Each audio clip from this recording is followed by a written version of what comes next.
Someone said to me recently, I really wish that you and Carlton would come together and talk to us about, how can we find some unity in a time like this? You two are leaders, black and white. You two are people who talk about inclusion and love beyond belief, but we're living in a time of such division and divisiveness. And they said it would be really helpful to just hear you two talk to us about what we ought to do. How do you live out this idea of love beyond belief and inclusion when things are this divided? And so that's what I've decided to do. And in just a moment, Bishop Pearson and I will sit down and have a dialogue in front of you with each other about this moment in American history. And this moment and all the things we're going through, from COVID-19 to the killings of George Floyd and Breonna Taylor and Ahmaud Arbery and all of the things that have come from that, as well as now the first big rally at the BOK Center for our president. I'm calling it the first big super spreader event. The BOK Center I've now deemed the first national petri dish. I think it is now the place where, if we believe science, which I do, that is a place where if one or two people had it, it's going to spread to hundreds from there. And if more than one or two had it, and we know that 6 people in the president's advance team did have it, and they got quarantined as soon as they realized it, but we know it starts spreading often before we get it detected. So hopefully we're praying for the best for everybody, and we're hoping that this virus doesn't just spread from here. With that, I want to say this word before we sit down, and that has to do with peace. Because when we talk about inclusion and we talk about trying to find unity, Dr. King talked about the difference between a peace, which is the absence of conflict, and a peace, which is the presence of justice. And so to try to have a peace that is just, hey, there's no conflict, everybody's being nice to each other, not talking about it, sweeping things under the rug, but at least we're at peace, that only grows and that can fester. And so we had that for 85 years in Tulsa, where nobody talked about what happened in 1921, the incredible tragic race massacre that happened here in 1921. There was a conspiracy of silence, and people didn't talk about it, and it wasn't taught in schools, it wasn't written about in newspapers, it just was not talked about, so that there was some semblance that, hey, we've kind of gotten past that. Well, it was really clear that we haven't, and we still haven't, and we need to bring these things forward. So sometimes conflict and division is needed in a democracy in order for the democracy to grow healthy. Just like we have to unbandage a wound sometimes to let it get some air and let it get some sunshine and other things so that it can heal. Dr. King said in his letter from a Birmingham jail, he talked about how we have to create and foster enough tension sometimes that a community like Tulsa, that has a long history of ignoring and not dealing with racial injustice and racial violence, we have to create enough tension, social tension, so that it forces the community to confront the issue and start talking about it. Such protests like we've been having here in Tulsa and across the country are meant to dramatize an issue so much that the issue can no longer be ignored, and that people need to talk about it, and politicians need to start creating agendas that will start to fix and change things. We call it sometimes an ethical spectacle. You create a spectacle big enough that people have to pay attention and have to deal with it. Dr. King said, there is a type of constructive, nonviolent tension which is necessary for the positive growth of a democracy. So when we talk about inclusion and we talk about love beyond belief, love is not always warm and fuzzy, as we all know who have families. Sometimes love is tough, and there's tough love, and there's times when we have to have difficult discussions, and we sometimes end up having to fight in order to get through something. And so we're doing that as a country, and we're doing that as a city right now.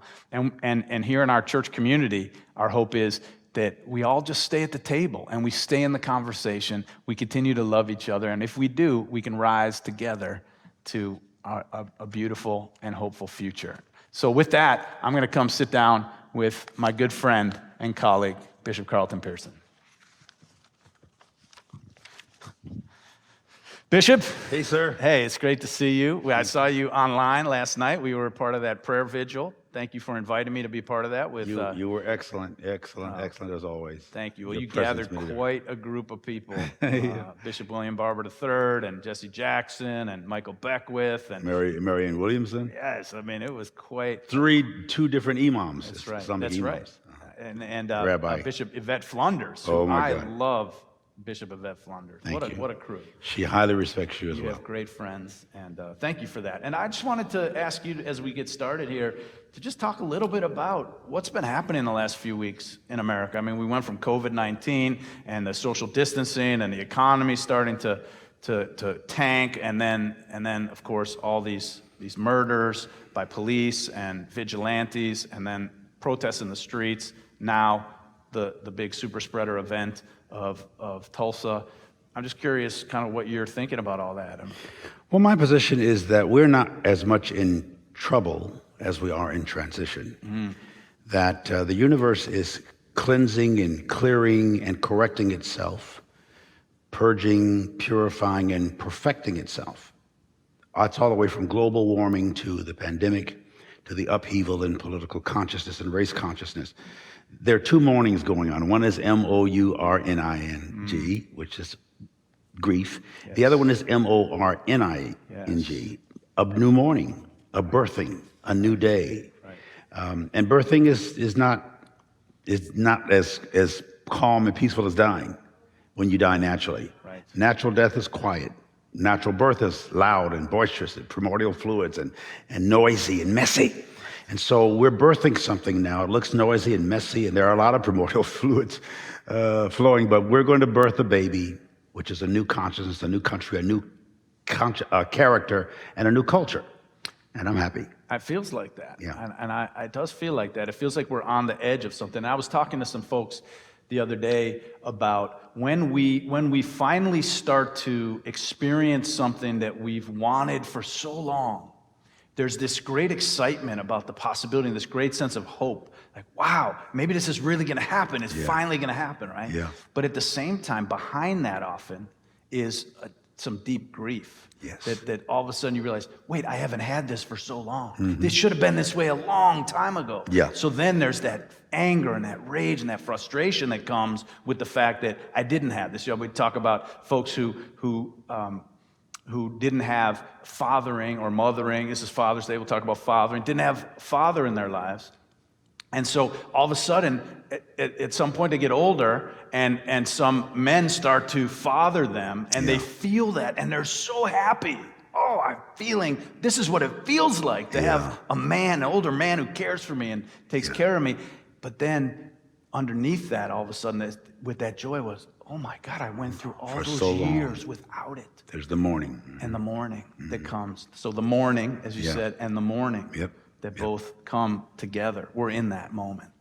Well, we're being reminded of past pains which are residual. They are in the subconscious of this city, under conspiracy of silence for 85 years, really 100.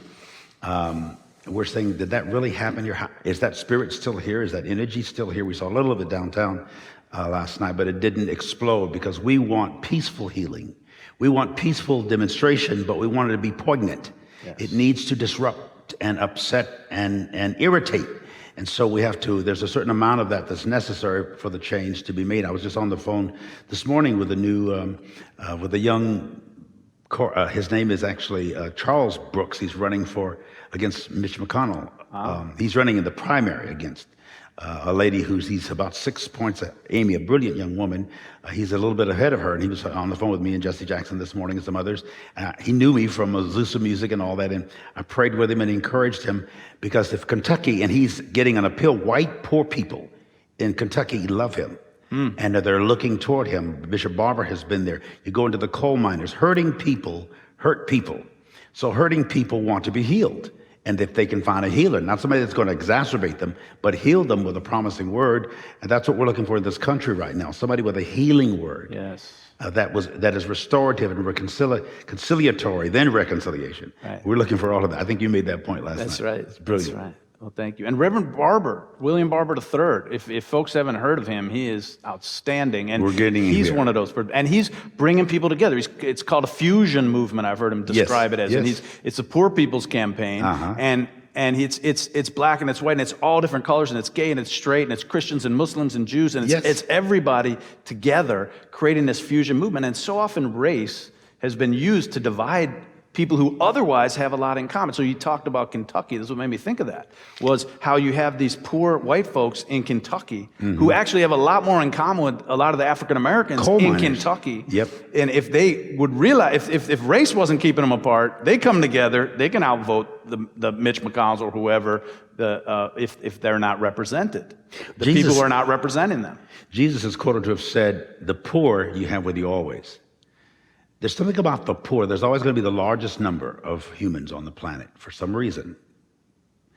There are a lot of poor people in Kentucky, as we have them here in Oklahoma and across the country. But the poor people's movement is moving to create a politic that works for them. Yes. That not just a few people on the top with the billionaires, and I know billionaires are investing in the poor people right now. They're powerful people.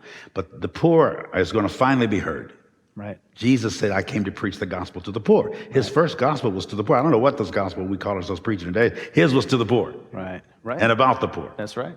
And 68% of African Americans were living in poverty before COVID-19. Right. And that's only gotten worse with all the layoffs and the unemployment and everything. 68 million Americans, white Americans, are living in poverty before COVID-19. So that's all just increased. So we've got a lot more people living in poverty. Yep. And so this is a moment when the gospel of being on the side of the poor And to the poor is working. is absolutely important and essential. So Dr. Barber's doing that, and I'm glad that we're connected to him and working with him. He's eager to come here. I mean, he called me after the program again last night, wanted his wife to say hi on the phone, and Jesse called again this morning. So all of them want to come here and come to Tulsa, and we're going to invite them, right, Pastor? Yeah, absolutely. We want them here. And Dr. Barber, it was amazing that he came and did this prayer with us, this prayer rally for Tulsa at the end of a day when it was his big March on Washington. He had 1.2 million people just on Facebook alone yesterday at his march, as he spoke to this March on Washington. It would have been a real March on Washington, except it had to be virtual because of COVID-19.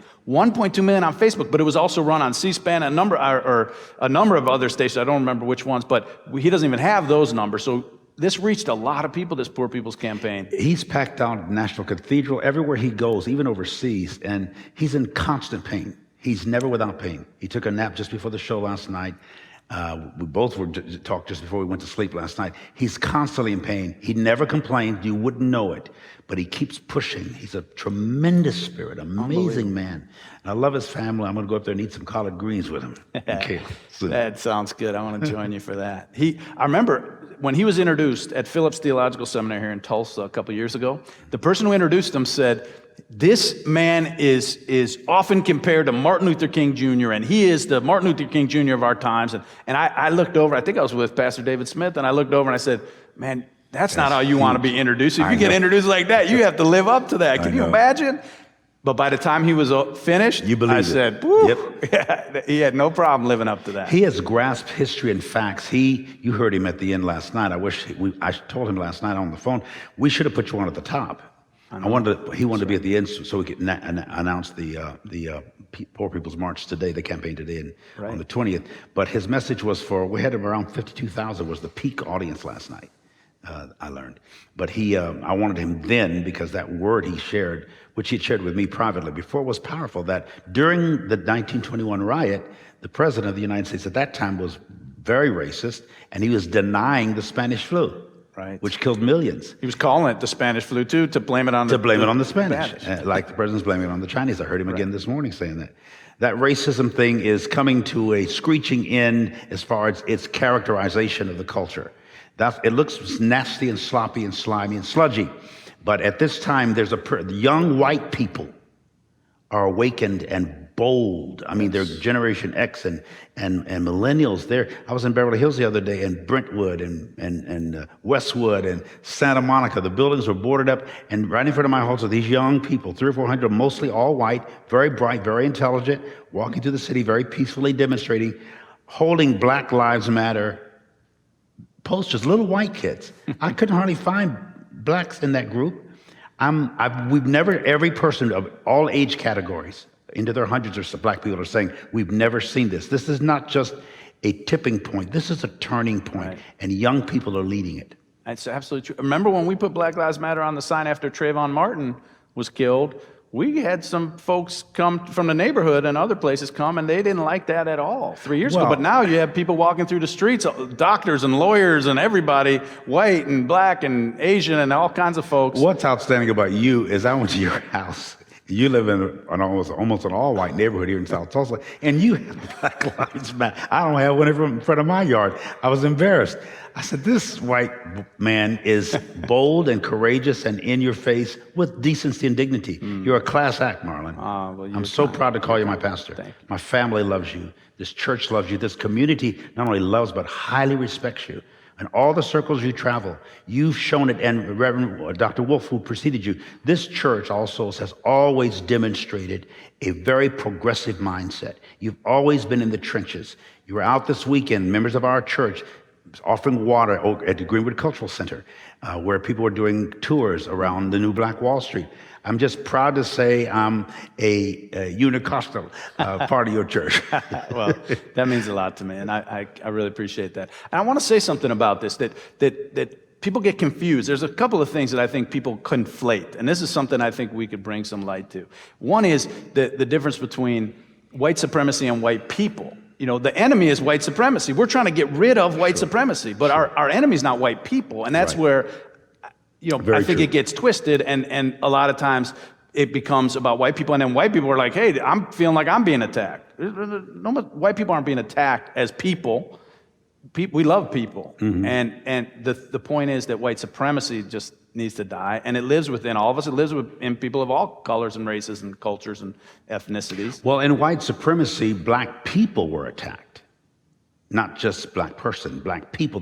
The whole race was attacked. In 400 years, we've wrestled with that. I'm telling my black friends and family that we must not have the same attitude about categorizing all white people.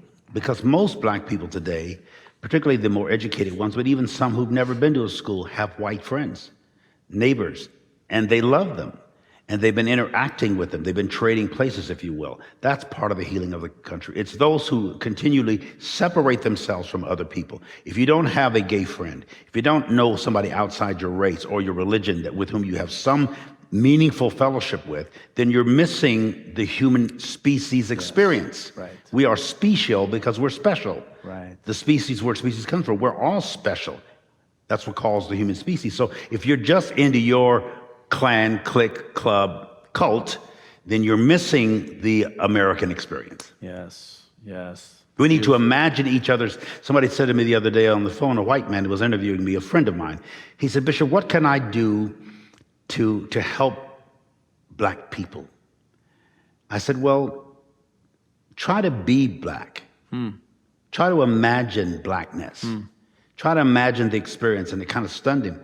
I said, like you imagine being Superman or Spider-Man, or some women imagine themselves being a Marilyn Monroe-like type or a Beyonce type. Imagine yourself. Little black kids across this planet, particularly in this country, have imagined being white, going to white schools, having white clothes, living in white neighborhoods, white homes. We've always imagined that. And if we can imagine being in your shoes, you can imagine, if you take a few moments, use your imagination and try to be me. We don't want you to just say, I love you. We want you to say, I feel you. I feel your pain. I have to say that to my family. I don't just love you. I feel you. I want my family to feel me, not just say, I love you. I want my friends to feel me. That's what compassion is. It's not just love. It's beyond love. And so we don't need you to just be non-racist. You need to be anti-racist. Yes. We don't need benign racism. Right. As opposed to, because benign racism says, I won't harm you, but neither will I help you. Right. What's good about you, dude? I'm gonna call you dude faster this morning. You're just not only a non-racist person. You are against racism. Absolutely. And you don't just not hurt or harm us. You actually help people, not just black people, anybody you feel is in need. But your pastoral spirit says, let's help everybody. You don't stand in behind the walls of this church and be silent. You make your voice known. We've had more white people taking your example now across this country, marching and demonstrating and making their voices heard. A lot of black kids said, listen, my grandfather marched, my father marched, my brothers and uncles marched. I ain't marching no more. I'm gonna go wait till they tear that store up and get me a new television and get me a computer and some shoes and go home and watch the demonstration on television. Some of them are that angry. Some of them are being arrested, and we don't encourage that spirit. But I can understand. Right. We've been doing this so long. How long are we gonna sing? We shall overcome. When will we say we are overcome? Not just have overcome, but we are overcome. We have overcome, and we're doing this together. Yes. That's what time it is right now. And that's what I think is gonna happen. Right. We sing, we shall overcome someday, but when is someday going to come? When it's coming, someday. it's here. Yes, it's sir. someday. Let's make this happen. This day. You know, and your point about anti-racism versus non-racist, there were a lot of non-Nazis in Germany. The majority of Germany were non-Nazi party, non-Nazi supporters, but they were not working against the Nazis, and therefore it took other countries and other people to come in and stop it because the folks who were there. So it's not enough to be non-something. You have to be against it. If it's wrong, we have to be against it. And so the other thing I thought of about your walking in other people's shoes, one of the things I like about that is what that does, besides trying to empathize with someone else, I think it helps people realize, oh, the shoes I walk in are different from your shoes. Because we're so often just projecting on my experience on other people. Oh, no, it's not like that. How many people have you heard an African American or someone else said, Native American, someone says, hey, this is what my experience was when I went to the store, when I got picked up by a cab or didn't get picked up by a cab, whatever. And the wife says, no, that didn't happen. Yeah. Well, you're just projecting it didn't happen to you, so you don't think it happened to someone else, but why don't we listen to the voices of people who are telling us what their experience is. And so that's part of this new consciousness. And I love it. And I do feel like we're getting to something, but we're going to have to stick with it. We can't just go back to normal. We can't just take our foot off the accelerator. We don't just want demonstration. We want transformation. Yes. I feel it's going to be transformed. Silence sometimes is violence. That's right. When you just don't say anything and you're watching, like those police officers who idly stood there and watched that police officer with his knee on Mr. Floyd's neck, and they seemed totally emotionless. Right. That was grievous to me. That their silence was contributing to that violence, and so the whole world and Paris, Rome, all around are screaming out and even calling George Floyd's name. We didn't expect that, and certainly he didn't. He's the Emmett Till of our generation. His name will go down in history. Yeah. And hopefully he did not die in vain, that we're going to make some real change. I agree, sir. I also want to say one thing because I think part of the division, especially right now, we have probably the most divisive president, certainly in our lifetimes, if not ever. And I think people also get confused, just like we get confused between white supremacy and white people, I think we get confused between Donald Trump and people who support Donald Trump. I was down there yesterday, I was meeting people, I was talking to people, and a lot of them are just, they're kind of common people. Yeah. Just they're good people. And I have some very good people I love who support Donald Trump. And it's hard for me because I have different politics, but I'm not here to talk about my politics. Yeah. But I am here to say that I am not my commitment to inclusion and to love beyond belief is I give up on no person. I refuse to give up on anybody.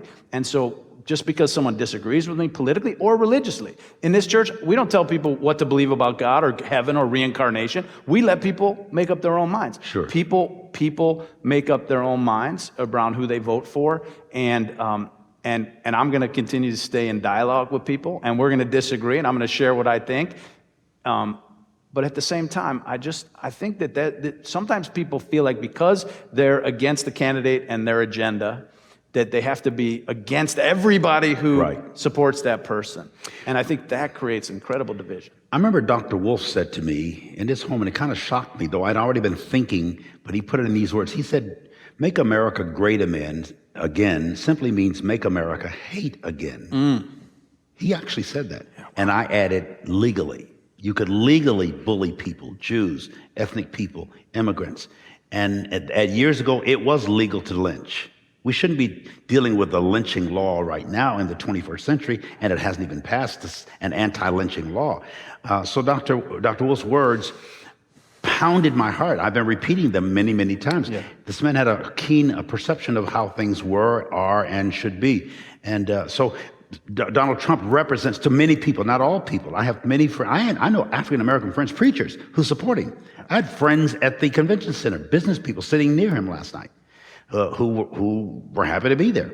So it isn't all racist. It's the mentality of being sensitive to the people who his rhetoric hurts so much, whether they're males, females, or people who are physically challenged, or of different ethnic groups.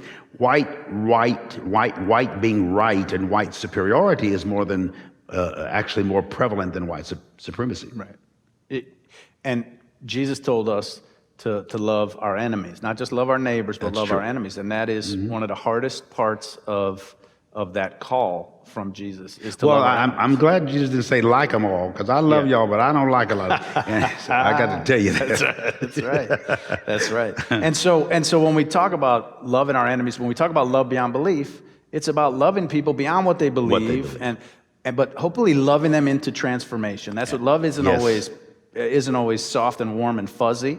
But love means we stay at the table together. Love means that we give up on no person. Love, I mean, if you think about it, they dragged the adulterous woman into the temple. Everybody was going to stone her. That was the culture back then. Yeah. And he said, I refuse not to love this woman. Right. I refuse to let us do harm to her. And let us look into our own hearts. And the speck in our, we're the speck in someone else's eye with the plank. The log in ours. The log in ours. So I want us to continue to stay in relationship and not turn our backs on our fellow human beings, which doesn't mean, this is, I think, the point, and as we're wrapping up, the point is, it doesn't mean that we don't have conflict. It doesn't mean that we don't create tension or disturbance in the society, because a healthy democracy sometimes needs to be stirred up. We got to look under the rug. We got to pull up the veil. Yep. And that's what's happening. And it's okay, but it's not anti-inclusion to be in a debate or an argument and to take a political side. Very true. What we say here at All Souls is you're just not welcome. We want you here. Yes. We want diversity in this. We want different opinions, even if they're diverging. We converge together, even if we diverge. Right. And we work it through. And we've been here, 15 years or 12 years or something like that. And we work through our differences and still working through them. But we are committed to make it work. And I'm so thankful that you decided to join your ministry and your family with this congregation 12 years ago. And really, and our families together, because Madge is my daughter's bigger, older sister, and they hang out, and I just love watching them be together. And you're my soul brother. Yes, sir. And friend and colleague. So it's Father's Day, and I'm so glad that Madge has decided to come and sing for us. The next song she's going to sing is titled Rise. And I think if there's one thing I would like to leave us with, and I'd like to hear what you would, is I'd like us to think about this moment as a time from which we can rise and rise up. Rise up. Let us rise up in protest. Let us rise up and create a better democracy. Let us rise up and create a better society. Let us rise up and bring our voice so that we all know that we have a voice, we have a vote, and let's continue to make a difference. And Bishop, the late Maya Angelou wrote that poem, Still We Rise. Yes. Regardless of all that we've been through, and still will go through, being downpressed and oppressed and suppressed, still we rise through slavery, through bitterness, through poverty, through ignorance, to arrogance, to insolence, still we rise. Pain and pathos, still we rise. We're on our way up. Yes. I'll see you at the top, buddy. All right. I'll be there.